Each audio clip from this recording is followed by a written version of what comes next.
NBC presents transcribed Frank Lovejoy in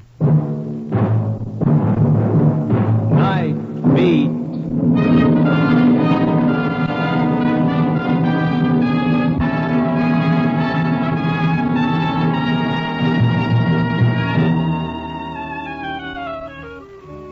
Hi, this is Randy Stone. I cover the Nightbeat for the Chicago Star. My day begins when yours ends, when we trade in the sun for the yellow incandescents and the ruby neons, and when a different kind of people come out and prowl the night to make a buck or get their kicks. Yeah, a different kind of people, because the nighttime, the darkness exposes them. Funny that in the dark they have no cover. What you see is a little more naked, a little more honest. One of the reasons I prefer the night.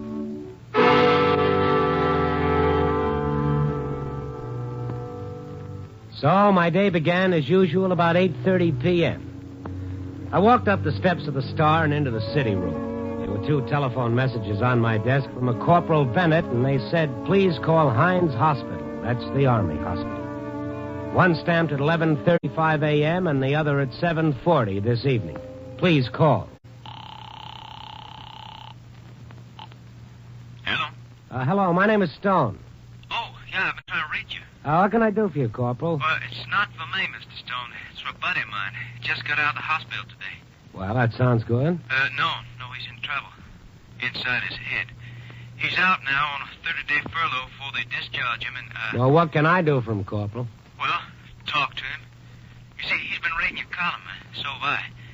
I think you might be able to help straighten him out. Oh, this is his hometown? Yeah, but he's all alone. He hasn't got anybody. Name is Perrin. Bill Perrin. He'll be in Civvies. Where? Well, I spoke to him about 15 minutes ago. He called from a bar on State Street, a hideaway club. Look, Mr. Stone, he's a buddy. I'm worried. All right, I'll check. He's all mixed up, Mr. Stone. Please go easy with him, huh? What was he in the hospital for, Corporal? Head injuries. He's lost his memory.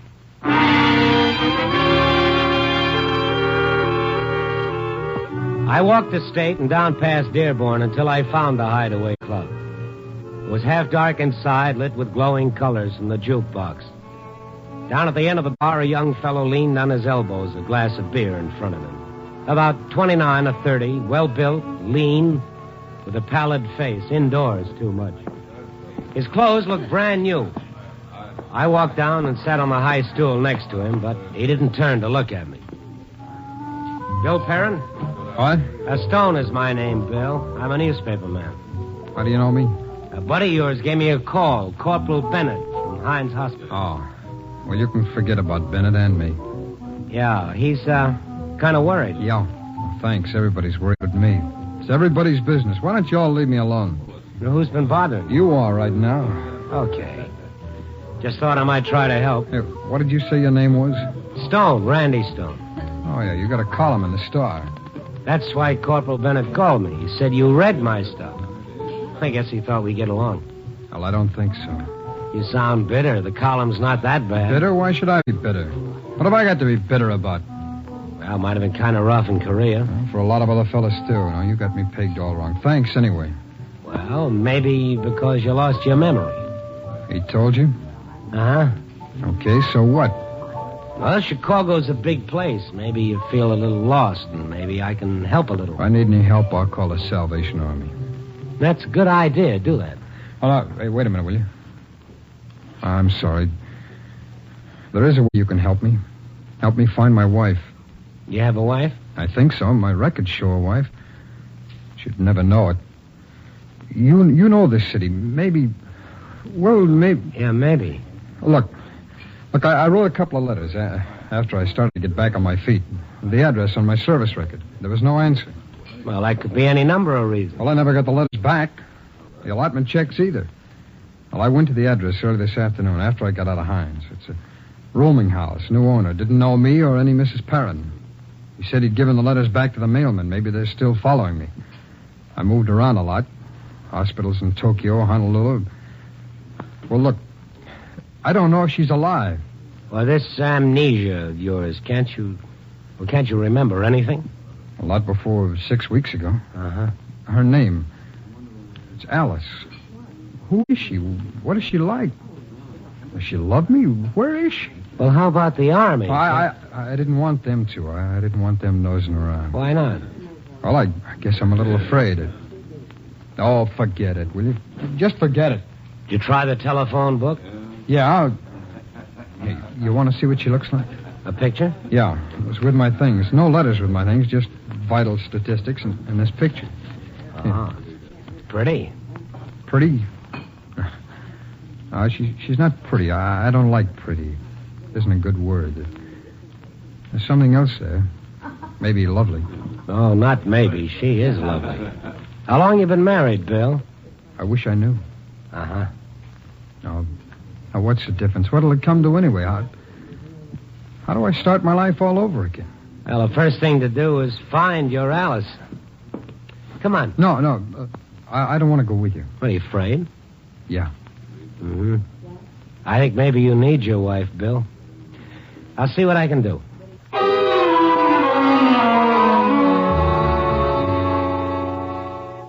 I dropped into a phone booth and called Vital Statistics and told the clerk what I wanted. Information on a marriage license made out to William Perrin and a girl by the name of Alice something. The clerk found a William Perrin married in 1945 to a girl named Alice Rowland. So the clerk looked up Alice Rowland in the city directory and found her now living at 1210 Waring Drive. The city on cards in a filing cabinet. 4 million lives cataloged in steel drawers.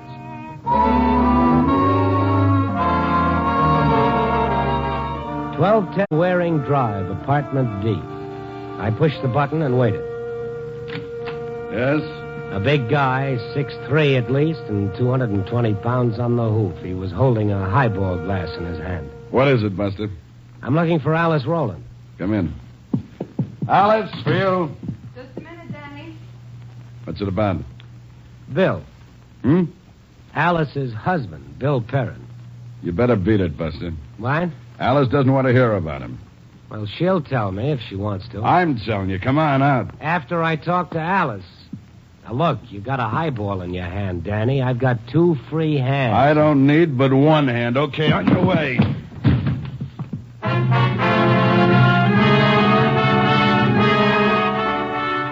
It was ridiculous, but he slammed me up against the wall with just the tips of his fingers. Not even a hand. It felt like a pile driver or a piston rod of a locomotive. He was right at home here, Danny boy. Danny, what is it? Buster's just leaving. No, she wasn't pretty. Pretty is a bad word. She was lovely. Lovely lines on her face, little puzzled, little disturbed as she looked at me. You know how just someone looking at you can hit you? Like a pile driver? Well, she hit me, Alice Rowland Perrin, the soldier's wife. He didn't remember. Kind of physical, you're, Danny. What do you want? It's a tiny story. What? What do you want? I'll tell it to you. Who are you? Stone is my name, Randy Stone. I aimed wrong. I should have thrown you out the door. Please, Danny. Your husband's in town. My husband. I told you, Alice. I shouldn't have let him in. Why did you drop the Perrin from your name, Alice? What do you want? It's what Bill wants. He wants his wife. Get out. Hmm? Get out. Out. See, Buster? But Bill... Bill. I hate everybody by the name of Bill. I hate them all. I don't know any Bill. Well, he doesn't know any Alice either. What? He doesn't remember. He can't, Alice. That's why he sent me. I don't care if he's dead. Do you understand, Mr. Stone? I don't care if he's dead.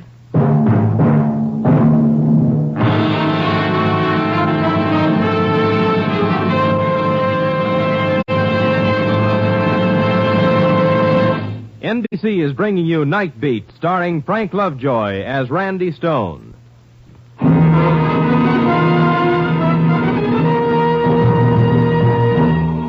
And now back to Nightbeat and Randy Stone. Maybe that was the motif. Danny with a highball glass in his hand, not spilling a drop, and Alice saying, I don't care if he's dead. Well, I did, because I'd seen this kid just back from Korea without a memory. Okay, you heard of yourself now. Sure. Then on your way. I got my breath back, Danny. Save it. Just on general principles. I don't like you, Danny. You better put the glass down. I don't need to, Buster. Remember, just one hand.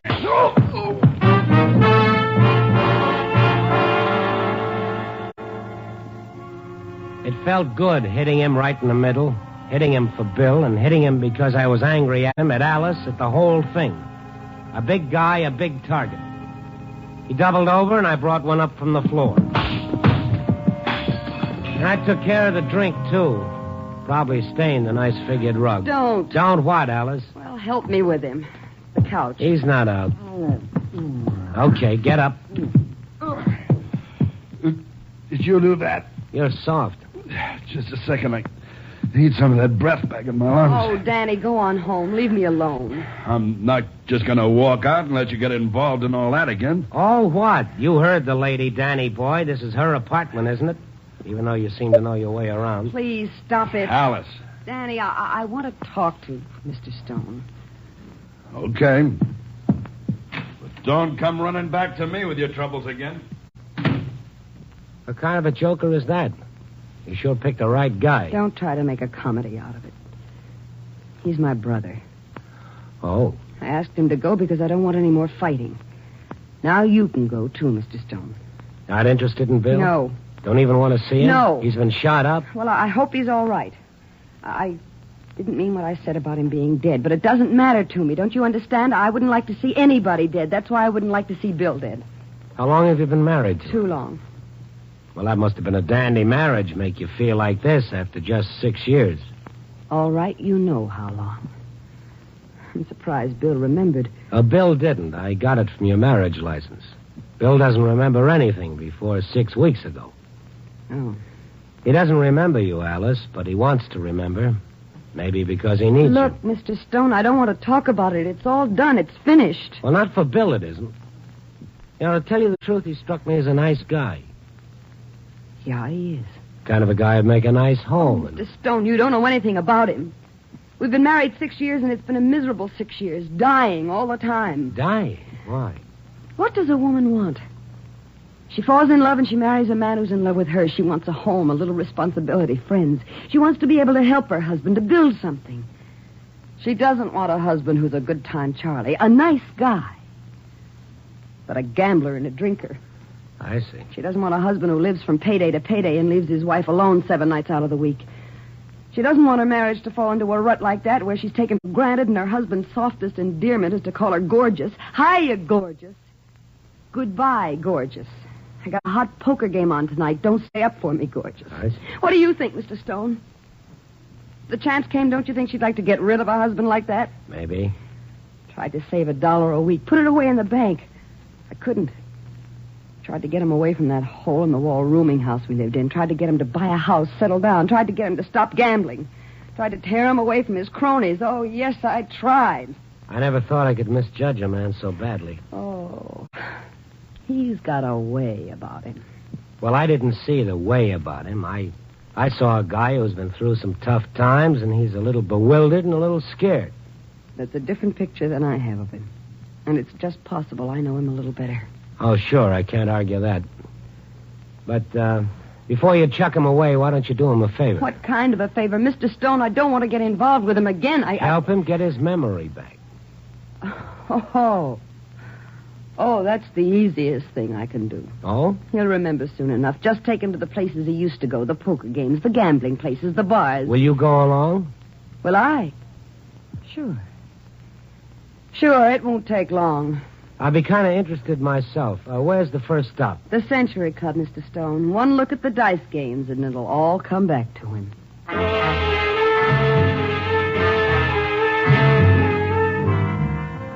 I called the hotel and told Bill to meet us in front of the Century Club. And I figured the expense account could absorb a taxi. Alice didn't say a word, but there was something aloof and frozen in her, as though she'd put her heart in cold storage and wasn't going to thaw it out for anything or anyone. The taxi pulled up in front of the nightclub. I got out and helped Alice out and stood on the sidewalk for a moment before I saw Bill. He was a little way off, lonesome and waiting, looking at Alice with a soft, curious look in his eye. Here it is, Mr. Stone. We'll have to go through the nightclub. There are stairs behind the orchestra pit. Hello. Oh, Bill. This is your wife. Yeah. Well, thanks. Well, do you want to go upstairs, Mr. Stone? It'll help him a lot more to see the gambling. He'll remember it a lot more than he'll remember me. What? What is it? We're going to try to bring back your memory, Bill. Oh? Something wrong? Well, let's find out. He kept looking at her. He couldn't take his eyes off her. Once, when she felt his steady stare, she looked back for a second, and he turned away, embarrassed. Kind of funny, a guy falling for his wife all over again after 6 years. But she wasn't having any. We went through the nightclub to the back. I stopped at the bottom of the stairs. No, not here, upstairs. Yeah, I know, but not much point in me rolling along like an extra wheel. Isn't there? You started this. You leave and I leave. This is no fun for me. Bill, don't you think... No. Please, Randy. Please stay with us. No, Bill didn't think so either. So we went up the stairs and down a long aisle to a door marked with a big flowery C. I knocked, the door opened. A man in a tuxedo looked out at me. Yes? Can we get in? No. Well, I'm Randy Stone. No. You know Bill Perrin. Oh, sure. Hi, Bill. Haven't seen you for a long time. Come in, if you'll vouch for this guy. You know me? Oh, that's good. Come in, folks. Make yourselves at home. Should be familiar. It hasn't changed. Same tables, same roulette wheels, even the same smoke in the air. Well, Bill? No, I never saw this place before. I don't understand. Want to throw the dice a little? I had to work too hard for my money, Mr. Stone. Why should I throw it away? Oh, it sounds good. It sounds awfully good. Did I gamble? Is that it? Did I throw my money away? Do you remember Arlington Park? Leaving your job afternoons to go out there and bet on the horses? I was quite a guy, wasn't I? This is just one of the places. Remember a place called the Starlight Cafe? No, What is it? It was your home, away from home. The last year before you left for the Army. Well, let's have a look. Well, why? I don't want to. It'll help you remember, Bill. It's worth a try.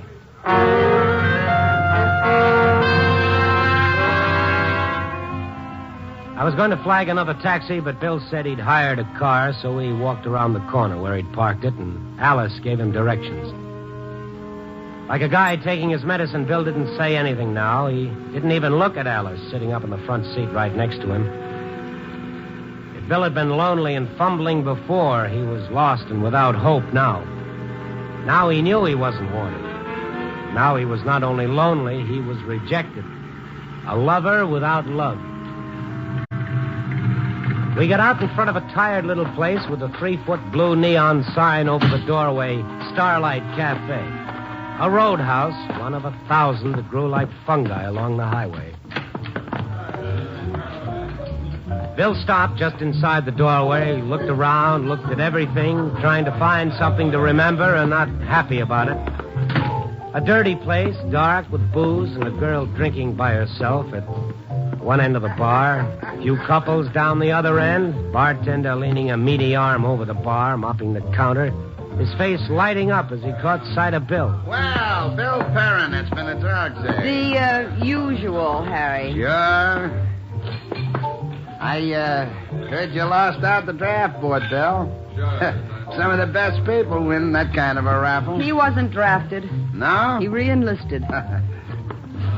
Well, there's your drink. Maybe a couple of them will make you remember instead of making you forget like it used to. What's yours, Mac? What a guy I was. It doesn't come back? No. Harry, how many times did I have to come here and take him home? Oh, so he fell asleep here once in a while. So what? All the time we were married? Not at first. Not at all at first. Oh, you always gambled. You always liked your friends around you. Even more than you liked me. But the last year, it was as though you didn't care for anything very much. Nothing to live for. Let's get out of here. Your drink? I don't want it. Here, bartender, take it out of this. Why, sure, okay. What's wrong? A scientific experiment in time travel. The past and the present are caught up with each other.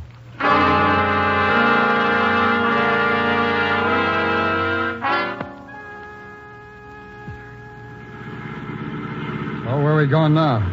To visit a friend of yours, a bosom pal. You shouldn't have any trouble remembering him. Saw a lot more of him than of me. Turn right at the corner. What's his name? Johnny Stevens, you'll remember. Stevens? There's a Stevens in the hospital in Tokyo. Johnny Stevens. He didn't go to war. I don't know him. Maybe the face will help.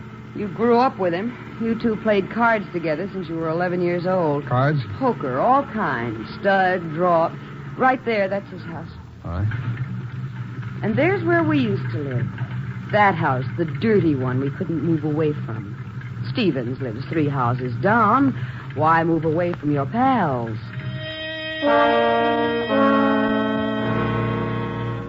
Bill killed the motor, and we got out.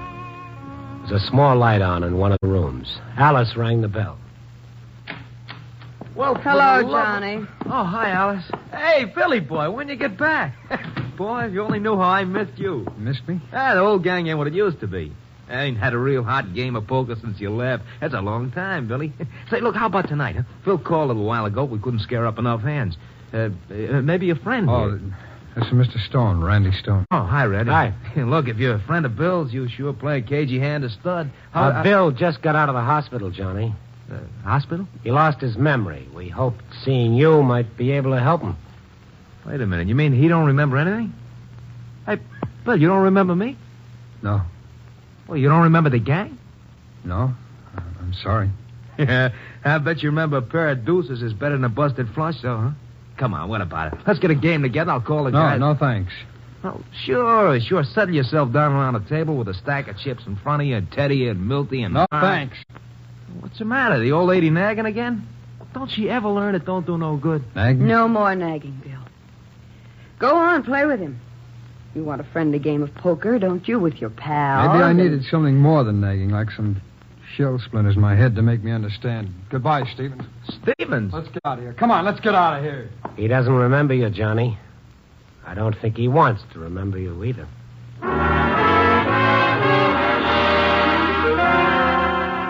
Back in Bill's car, Bill's shoulders were tense, and on his face was the discovery of the kind of guy he'd been.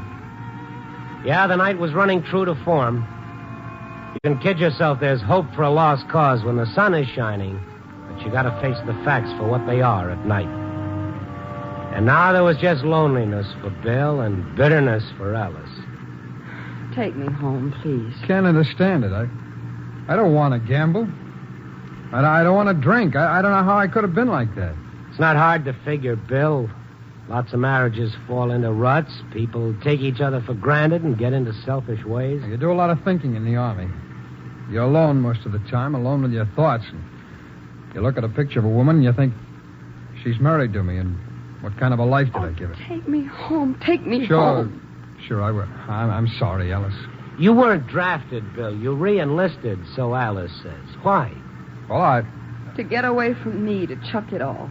Maybe he didn't like the things he was doing either. Well, if he didn't, he put on a good act of liking them. Not that way now, Alice. For how long? Well, maybe it's worth finding Until out. he gets his memory back. Until he remembers everything. Sure, maybe he doesn't want to gamble now. But how about tomorrow? When his memory comes back, all the rest of it will come back, too. Hey, where are we going? We're not going home. No, we're not. Stop this car. I'll stop it when we get where we're going. What are you trying to pull, Bill? Sit back in your seat, Stone. We're going fast enough now so that a little turn of the wheel... It's kind of a dumb play, Bill. What's the angle? I found out some things about myself tonight. I also found out I have a wife. Well, I don't like what I found out. But I don't want to go back to being nobody again either. So? So I'm going to say some things, and Alice is going to have to listen. All right, but you don't have to do it at 60 miles an hour. I can't explain about how I was before. It doesn't make sense. It doesn't make any sense at all. Bill, there are all kinds of Week after week, lying in that hospital bed with nothing to do but try and remember. Only all you had your head was this great big blank fog. Mr. Stone, you'll wreck the car. Well, they say you have a wife. They say that picture on your nightstand. That's her. But what's she really like? Where is she now?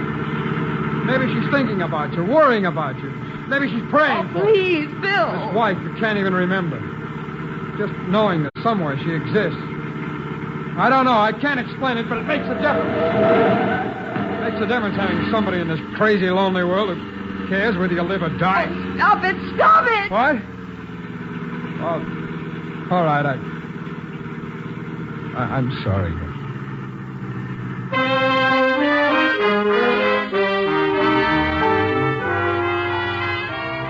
don't know if Bill Perrin should have been let out of the hospital sooner or if he belonged there for the rest of his life. He was either awfully determined or awfully dangerous. We were hitting the outskirts of the city. Bill was driving slower now, as though he knew where he was going. Look, why don't you take me home? It's late. I've got to go to work tomorrow. Well, I said to myself on that hospital bed, now's your chance. Be smart. You've been saving every penny out of your sergeant's pay. Do something with your life. And for this wife, you can't even remember. We were driving through an area of one-family houses, middle class and nice. Bill turned a corner and put on his brakes. A neat little house with yellow lights framing the door and a big sign on the lawn, sold. Bill sat there looking out the windshield, not turning to look at us. When I got out of the hospital this afternoon, I rented this car and drove out here. I wanted to take another look at it. Another? You let that slip, Bill. It was a long time ago, this same house. I wanted to buy it so bad. I know, Alice. You drove out on a Sunday. You didn't even want to look at it. You remembered this house. You remembered everything. Alice. You don't have amnesia. All those places we went to tonight. You said I'd change back to what I was when I got my memory back. Bill. Do you still believe it? Oh, Bill.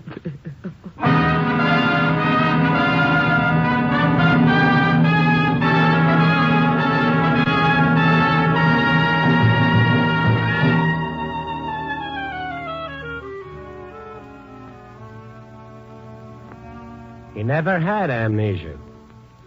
He used to trick me so that I could help him get back his wife. He and that buddy of his, Corporal Bennett, used me for a fall guy. Well, I feel pretty good about it, being used as a patsy. Feel pretty good Bill understood between the lines of the things I wrote. Feel pretty good Bill had the courage and the instinct to fight his way back to health. Because he was sick at one time. And the amnesia? Well, he wanted to forget the things he'd done, and I think he did pretty good. I couldn't want to do any better with some of my own problems. Oh, well. Copy, boy.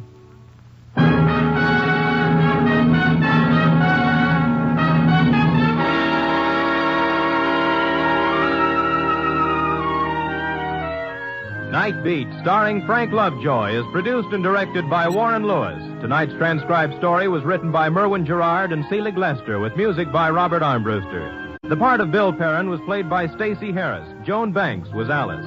Others featured in tonight's cast were Ted DeCorsia, Ed Max, and Tony Barrett.